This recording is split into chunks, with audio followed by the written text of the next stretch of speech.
YouTube, there is no firearms in this video. Beeman trigger thing, file number 26 on the recorder. This audio is provided by the Oh Shoot channel. Welcome back to the Loki Airgunner YouTube channel. In this episode, we are going to talk about the Beeman Chief 2 trigger, which is the same as the Barra 1100Z and the Gauntlet, I believe, and the Qb78 and a few others. Okay, I gotta stretch this at least 1 minute before saying weird stuff because YouTube is not a fan of this. I got this rifle from Airgun Archery Fun Canada, and I suggest you check that out if you want a PCP or some kind of airgun related stuff in Canada, most likely because shipping is expensive. But if you cannot find what you need somewhere else in the USA or whatever, I believe it ships to something like 85 countries, and that's it. Let's stop rambling now. So I did try this trigger with my trigger gauge, and it was right around 2 pounds and a half. We are going to test that again today. This is a very basic Wheeler trigger gauge. The rifle is pointed in a safe direction and unloaded. Make sure to follow the proper safety things, okay? You know. Thank you.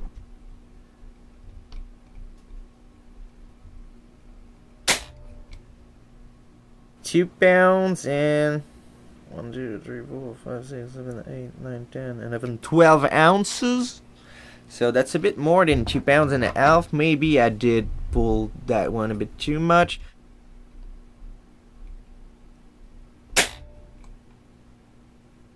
Yeah, I think the other one was my fault. This one broke real crisp, and this was 2 pounds and 1, 2, 3, 4 ounces, so not even 2 pounds and a half. I'm gonna show you that before I do another one.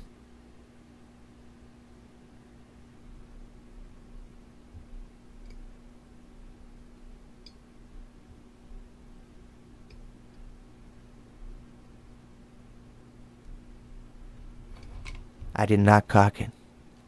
So if you don't cock it, you can get up to 3.5. The trigger has a little bit of play side to side, and that doesn't help me. Just letting you know.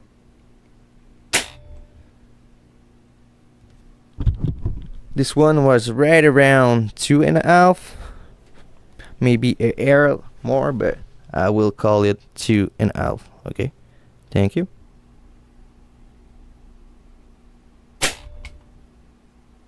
I don't know if I overpulled this one, but we got 2 pounds and 6, 8, 9, 10. 2 pounds and 10 ounces. Let's average that at 2.5. Okay, thank you. So now I will try to show you the creep, and you know, and see if we can make that better. Hopefully you can see that decent, but it is not really heavy. It is just fairly long, and there is 3 adjustments, and I want to see if we can improve that. Let's do that again just to show. You have a fairly long creep. You get to a certain point when it does feel harder, and then you got somewhat more creep a bit, but you know, you gotta know where you get to the wall, but the travel is pretty long. Other than that, it is pretty good trigger out of the box. What you want to do is put that on safety, and then you go on the other side to punch the safety out. I will use a piece of hot glue stick and my screwdriver and hope that this will work. I don't know.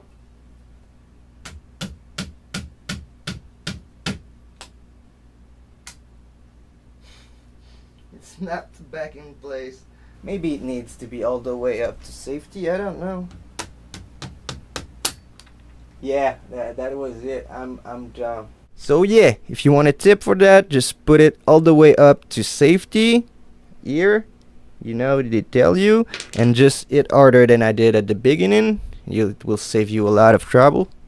Now my glue stick is pinned by the safety thing.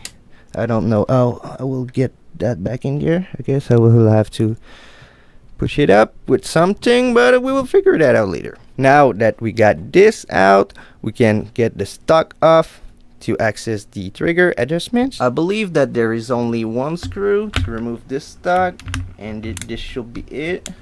So I might want to turn that over, I guess.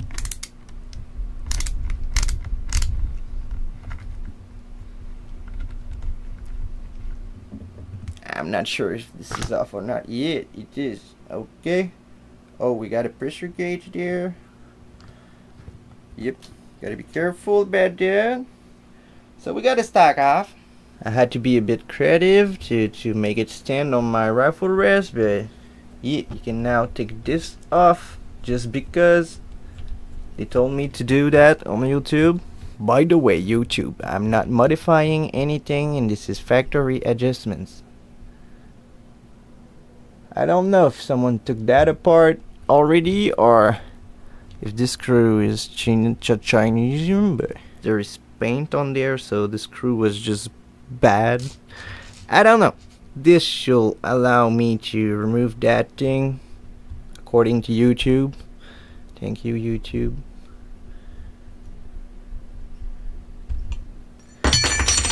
Don't drop it. Alright, so what you got there is a beautiful trigger mechanism, okay?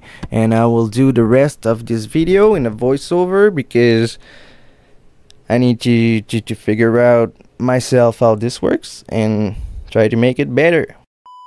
Alright, so I just came back from watching Rip Snorting video, and he told me how to do that. So when you cock it, this does that, okay? You cock it. That's my safety. So I guess take that out too. That was like that. I guess the video can tell me that. But so yeah, when you cock it, this happens, and then you kind of want that to be there, but no biggie. You pull on that, gets that away from that, and it fires. So from what he said, this is the travel screw. This one that is about to fall from the trigger, pretty much, is the over travel screw. So that might not be helping me to not pull those shots. And the last one in there is the pull weight screw with this spring in there. So by adjusting this, you're moving this away from the shear, so it makes it easier to shoot. This looks like it needs to be moved this way. This will need to be moved this way because it was useless how it was. Alright, voiceover low-key here. I started by putting some Loctite on the over travel screw to make sure that it doesn't back out again.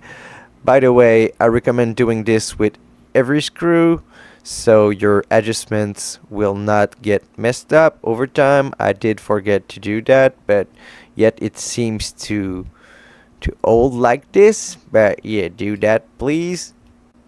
I don't know if this is the proper way to do that. I'm not a professional, but I started by adjusting the sear screw to try to get it a bit shorter to remove a bit of creep. So yeah, if you want to remove the creep, you need to start by this one, but not really start by this one, but adjust this one. This will make it shorter, but also kind of removes a bit of the two-stage feel. So make sure to adjust it how you like it better and not only to get it lighter or shorter. Disclaimer: be very careful with this adjustment and do the bang it up test after adjusting it to make sure that the sear won't release without you pulling on the trigger. So I did give it a few tries to get a feel for it, and then I got a bit less tension on the weight screw to see if that would help a tiny bit. It was very light.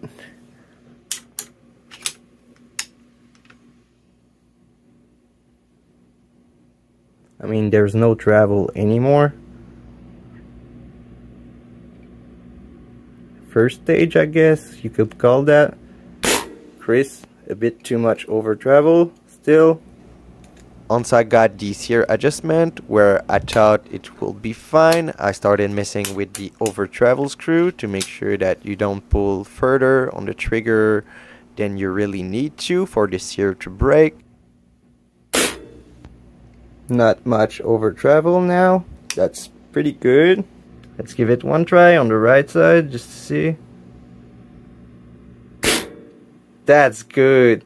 I don't know if it really got any lighter, most likely. Basically what I did yet is to put the over travel screw back in first, then I gave it a bit less of spring tension here for the trigger weight, then I started adjusting the sear here while trying to keep it safe. It is still very safe, you know, it is not cocked right now and you can see that, but it still has this bit and you might want to test that. It is not on safety because the safety just fell on the ground, but you might want to tap it pretty decently hard to see if you can trip that. If you overdo it, you sure can make your rifle unsafe, so make sure to give it a good tap before, you know, closing everything back together and not worrying about this.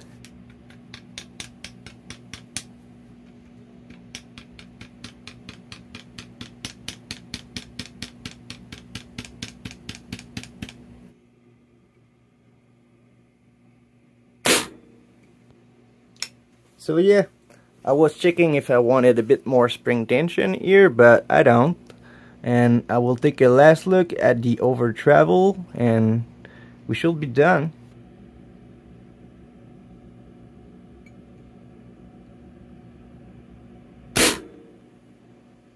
I still got a bit of room.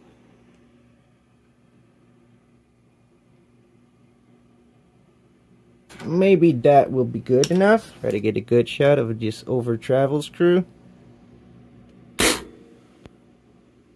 Barely any, but I jerked it. So let's do that again.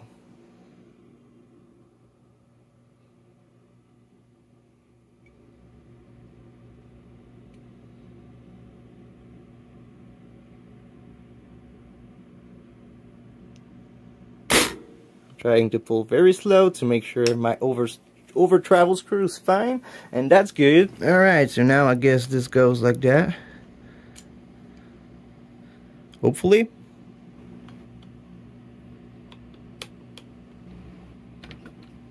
Oops. Give those a good snug, but not too much.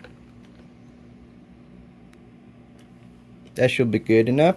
After putting your salty ends on your rifle, always give it a good oiling and cleaning to make sure that you don't cause rust at the spot that you won't be able to access later when you get the stock back on.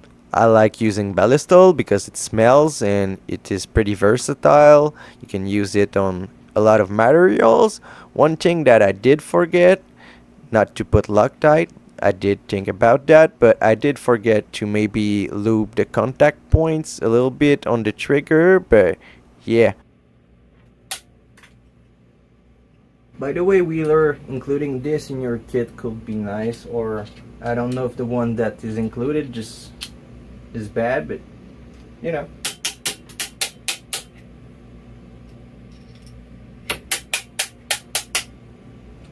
It was over 10, I guess.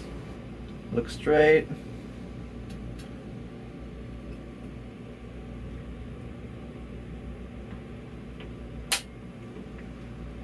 Alright, so now we know that this is at 10 foot-pounds, this is at 15, and we're good to go. The scope is at 15 too, okay?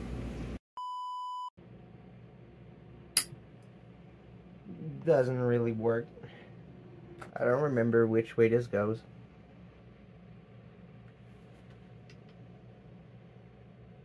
Fire, safety, That will make sense. Alright, so my little fishing line trick did not work, but all you really need to do is to push upwards on the spring-loaded dinghy.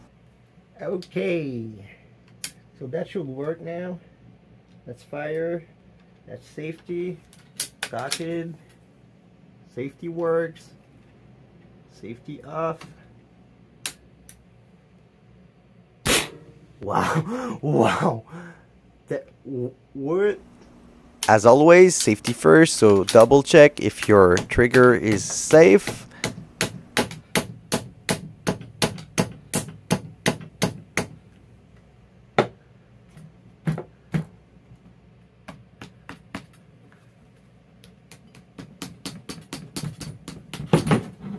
Okay, I'd say that's pretty safe. Wow, that's insane. So for this pull, I got, I believe that was 1 pound and 12 ounces, but I moved that with my finger. So let's do some more pulls.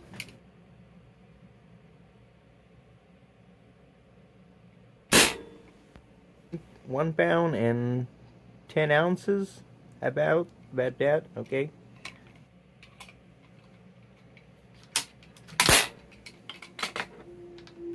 That did not sound good. Don't do that. The bolt slipped, and I think it did strike the hammer a bit. Again, 1 pound and 10 ounces.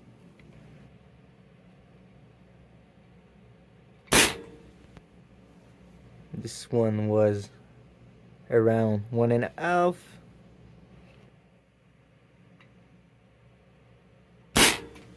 This time just around 1 pound and 12 ounces.